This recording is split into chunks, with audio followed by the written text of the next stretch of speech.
Josiah renews the covenant. Then the king called together all the elders of Judah and Jerusalem. He went up to the temple of the Lord with the men of Judah, the people of Jerusalem, the priests and the prophets, all the people from the least to the greatest. He read in their hearing all the words of the book of the covenant, which had been found in the temple of the Lord.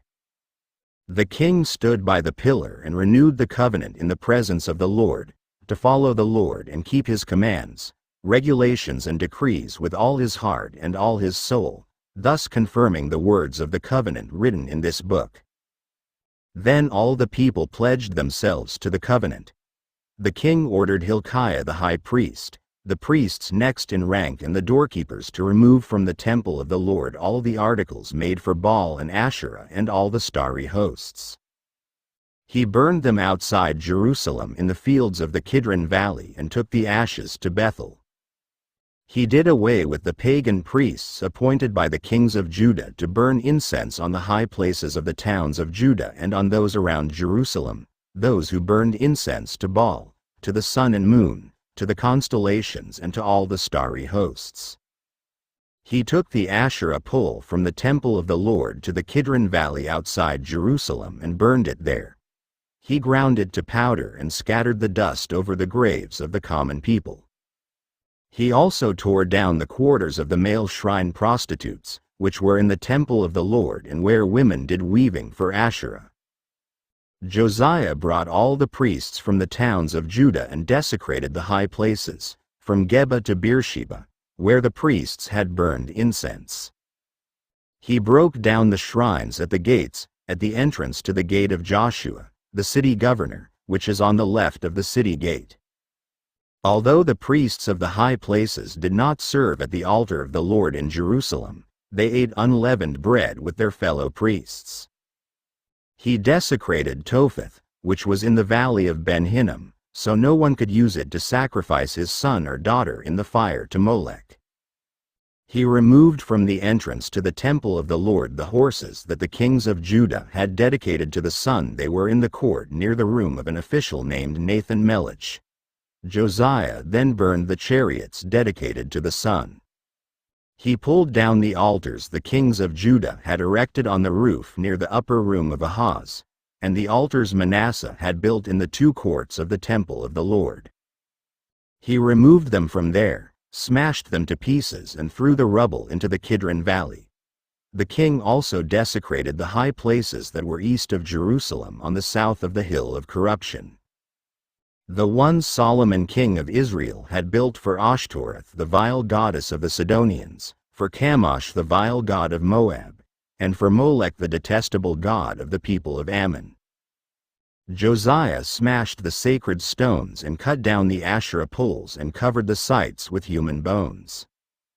Even the altar at Bethel, the high place made by Jeroboam son of Nebat, who had caused Israel to sin, even that altar and high place he demolished. He burned the high place and ground it to powder, and burned the Asherah pole also. Then Josiah looked around, and when he saw the tombs that were there on the hillside, he had the bones removed from them and burned on the altar to defile it, in accordance with the word of the Lord proclaimed by the man of God who foretold these things. The king asked, "What is that tombstone I see?" The men of the city said, "It marks the tomb of the man of God who came from Judah and pronounced against the altar of Bethel the very things you have done to it." "Leave it alone," he said.